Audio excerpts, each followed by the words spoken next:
friends, happy Thursday. Today we are going to be reading Henry and the Buccaneer Bunnies. And this is Henry right here. And you notice that Henry wears these really cool and unique glasses. And I know a lot of our friends wear glasses as well, so I thought I would show you guys the sign for glasses today. And by glasses, we mean eyeglasses that you use to see, not sunglasses. So, how to do that is you're just going to show the frames on your face. So that is how you sign glasses. And I wear glasses most of the time, but today I'm going to wear my special Henry the Buccaneer Bunny glasses. We kind of look like twins while I read about Henry and the Buccaneer Bunnies. Okay, let's get started. Henry and the Buccaneer Bunnies.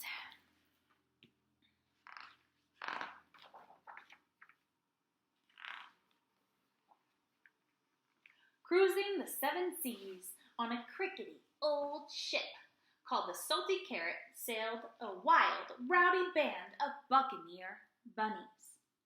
They were bad, bad bunnies, all right. When the pirates on the other ships saw their long floppy ears and their fluffy white tails, they shook with fear. The captain of the Salty Carrot was Barnacle Blackear, the baddest bunny brute of all time. Blackear was proud of his wooden paw, his golden earrings, and his mean reputation. What Blackear was not proud of was his son, Henry. Instead of performing his proper pirate duties, Henry was more interested in reading the books the Buccaneers stole from other ships. So Henry is Blackear's son. Shout, "Shiver me timbers!" Blackear ordered. "I'd rather finish this chapter," said Henry. "Make this prisoner walk the plank." "Can't I just read about it?" asked Henry. "Find yourself a parrot for your shoulder." "First, I need to read up on parrot care," said Henry. "Buccaneer bunnies don't need books," said Blackear. "Toss them overboard," he yelled to the other bunnies. "No, wait," cried Henry. "Let me just finish them first." "Avast," cried Blackear. "Swab the decks till ye come to your senses."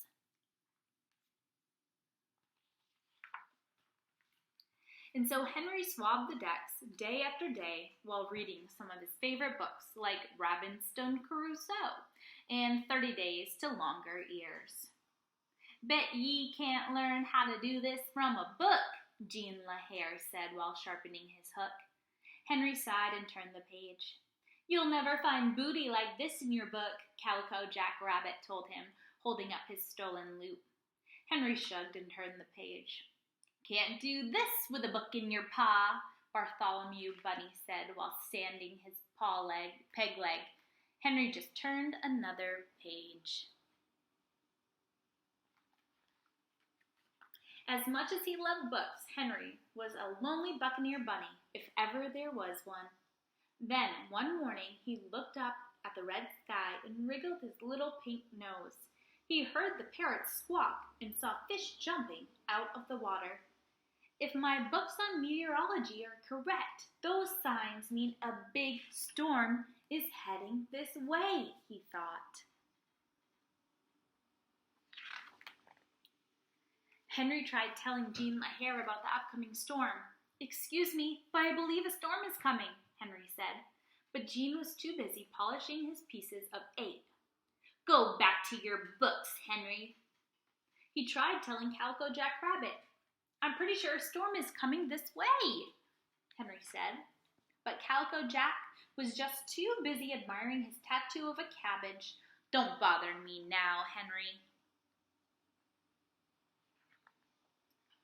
Finally, Henry cried, "Batten down the hatches! A huge storm is coming!" "What do you know about storms?" Blackear demanded. "Get back to swabbing the deck before I make shark bait out of those books of yours."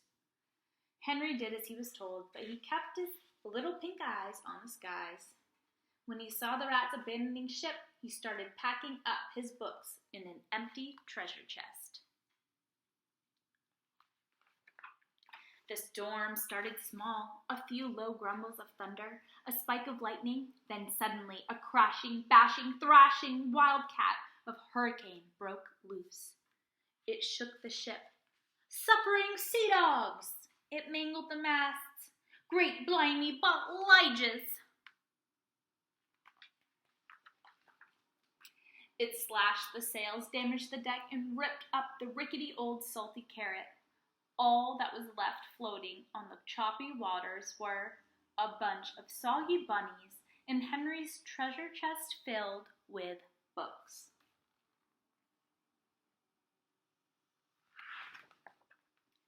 When the storm finally calmed down, Black-Ear, Henry, and the rest of the Buccaneers paddled to the nearest island. "We're ruined," wailed Black-Ear. "No ship, no pieces of eight, no gems." He sat in the sand and blubbered like a lily-livered landlubber. But Henry got to work. The first thing he did was build a 2-story hut out of palm fronds and coconuts. "How did you learn how to do that?" asked Black-Ear. "I read it in 101 Things to Do with Palm Fronds and Coconuts," replied Henry. "Look at that."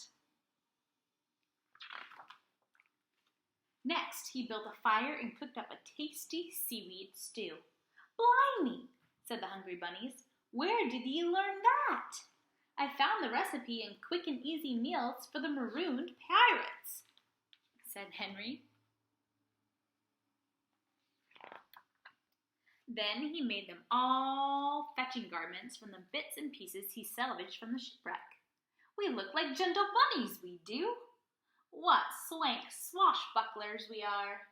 "Arr, and it's all from them land-lubbin' books," said Black-Ear, shaking his head. Henry taught Black-Ear and the Buccaneer Bunnies all kinds of useful things, like how to plant carrots, make the best sandcastles, and build boats out of palm fronds. Soon they built a new ship,